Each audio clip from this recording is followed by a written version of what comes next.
Okay, so did you know that over half of all clinicians think about leaving medicine, but most of them feel just as unfulfilled on the other side?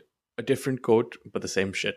So going from a white coat to a lab coat, do you get it? Anyway, before you make any drastic moves, I wanted to talk about how you can figure out what you truly want in your career and whether leaving medicine is even the right answer for you. In this video, you'll learn how to use the Ikigai model to find your unique purpose, key questions to ask yourself when shifting to a non traditional career, and how my impactful clinician model can help you avoid common pitfalls and actually make the right choice. Now, imagine you're filling a glass, aiming for it to reach a certain weight. This represents true fulfillment in your career. You start with paper, stacking up sheets to fill it up. These pieces of paper are your degrees, certifications, and achievements. The glass begins to look full, sometimes even overflowing. Yet, when you weigh it, you're still not reaching the target weight of fulfillment. Now imagine adding sand between the layers of paper. The sand represents intentionality, direction, and purpose. Filling the spaces and aligning each piece with your purpose. Suddenly, you need fewer sheets of paper to reach your target. This mix of sand and paper brings you to the weight you were after all along, showing that fulfillment isn't just about achievements, it's about weaving meaning and purpose into them. So, how do we make sure that our careers are filled with both the paper of achievements as well as the sand of purpose? The first tool I use with almost all my clients is the Ikigai model. Ikigai, a Japanese concept and a book, represents the intersection of four domains. So, Ikigai is a combination of four things, right? It's a combination of what you love, what you're good at, what the world needs, and what you can be paid for. Ignore the poor circles, but this is love. This is what you're good at. This is what the world needs. And that's a world. And this is what you can be paid for, right? So if we break this down and let's start having a look at the various overlaps, right in the middle is where your ikigai is. Okay. Let me spell this out for you. It's ikigai, a Japanese concept. Ikigai.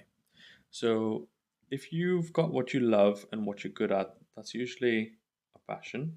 Okay. If you've got what you love and the world needs, that's often a mission. Okay. If you've got what the world needs and what you can be paid for, that's your vocation. Looking at you medics. Okay. And if you've got what you can be paid for and what you're good at, then you're looking at a profession. Okay. So key difference between vocation and profession that they kind of try to highlight is that you're good and paid for your profession and the world may not need it. So what you can be paid for and what you're good at is your profession, and what they try to differentiate between profession and vocation is that you don't really have to be good at your vocation. Um, arguably arguably you don't have to be good at your profession, right? In between this, there's a few of these interesting looking triangles. This one, this one, this one, and this one. um, these are unique intersections again. So in this one where you kind of have a overlap between your profession and your vocation, but you don't love it, that's often where you're comfortable but empty. And I think that's where many of us in medicine especially have been. But now with things getting so much worse, we're starting to not love it as much and we're feeling more and more empty, right? So this one here is comfy but no love. All right. So let's look at this one here, right? So this one is a place where you're excited, self approval, but you're uncertain because you've got what the world needs, you love it, and you're getting paid for it, but you may not be good at it, right? So the problem here is that you're uncertain about yourself and where you stand in society. Okay. This one here, let's dive into this one. So this is an overlap of your passion and your mission, but you don't get paid for it.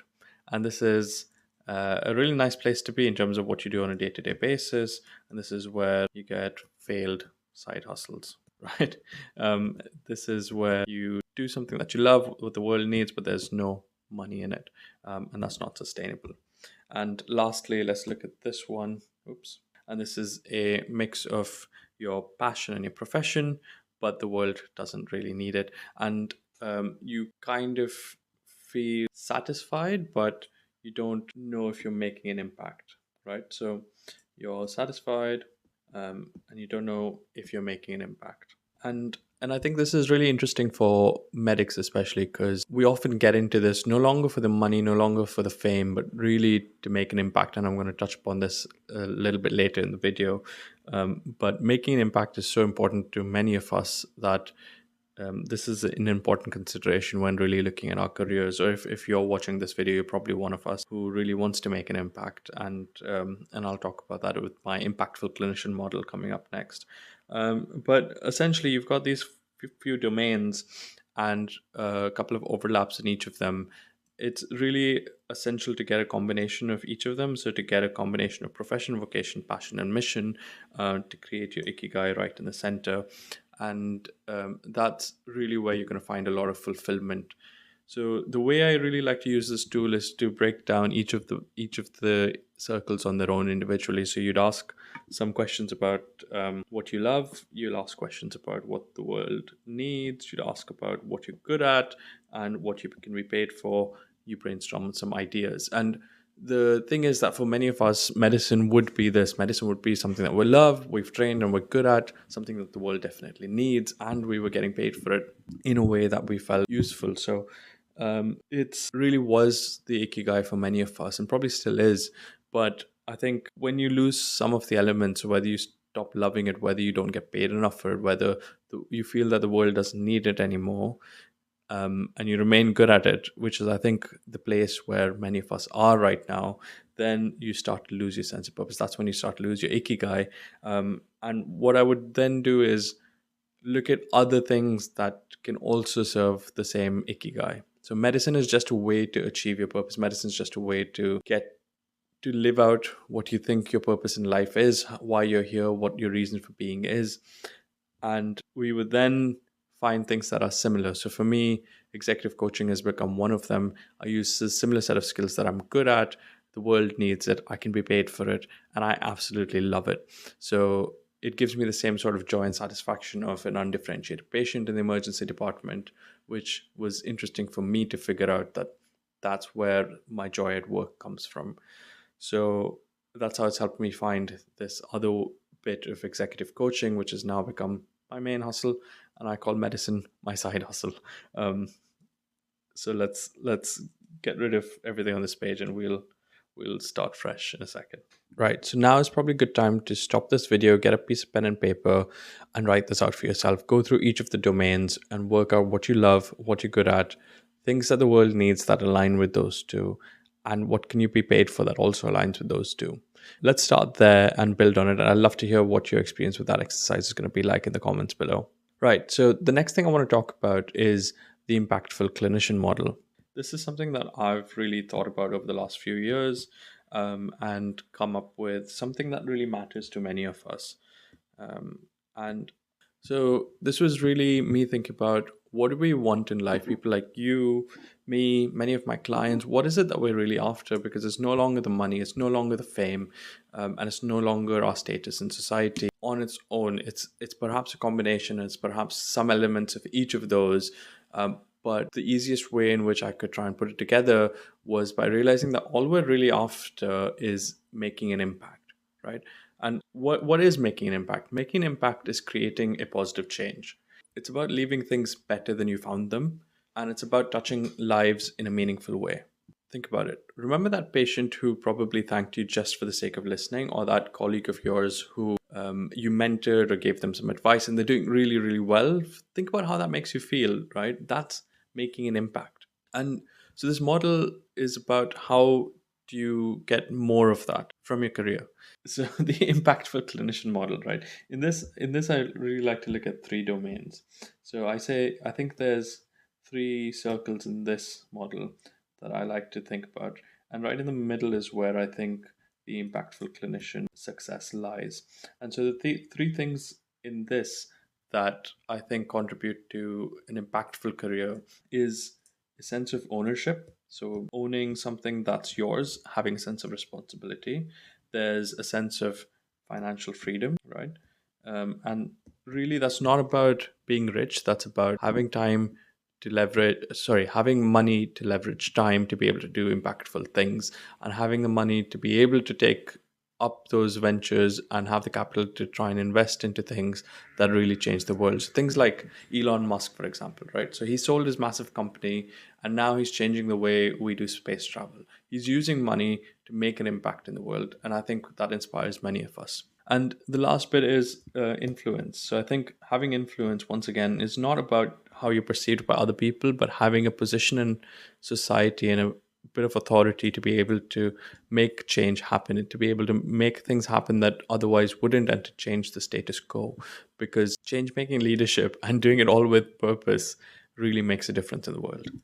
So, what else can happen wrong in this situation? So, many times we're trying to achieve some of these things. So, we're trying to achieve financial freedom and we're trying to make more money because we want to leverage it for making an impact, right? And so, we try and own something or some business of ours and we try and make money off of it. So, things like quick products, maybe apps, and that kind of leaves us in the realm of business, right? I want to say that it kind of leaves out influence, but to be honest, doing this successfully requires you to have influence. And sometimes, if you're missing out that bit, then you may still not remain as impactful as you want to be when you set out, right?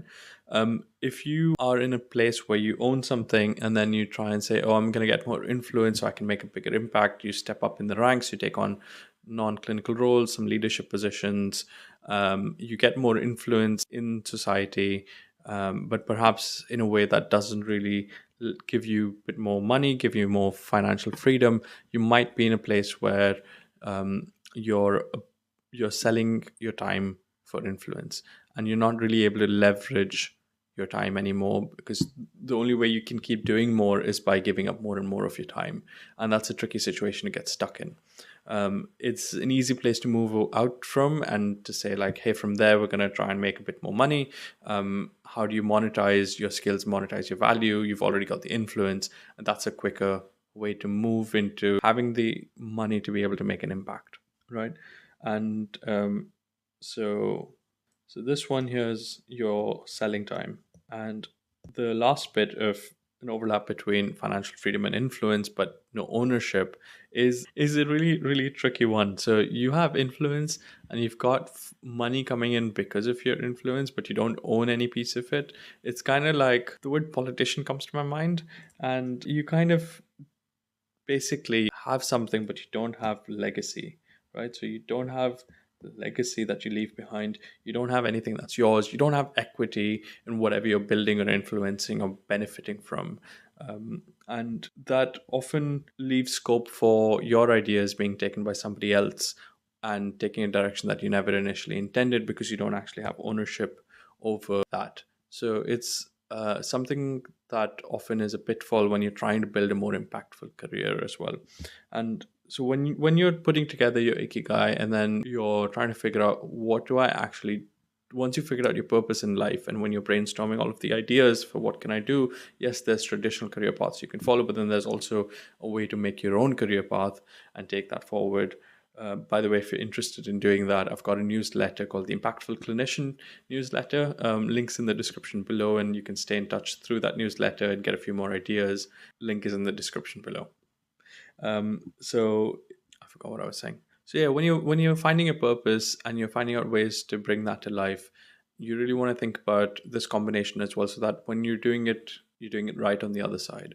So now that you've started exploring finding a purpose and building your own career the way you want to build it, the next step is to equip yourself for the journey ahead. Finding a purpose is just the beginning. The real challenge comes when you try and action it. So check out my next video here on 5 essential mind shifts that can help you cross that boundary. They'll empower you to embark on a new journey, giving you the confidence and the resilience to make your vision a reality. Peace.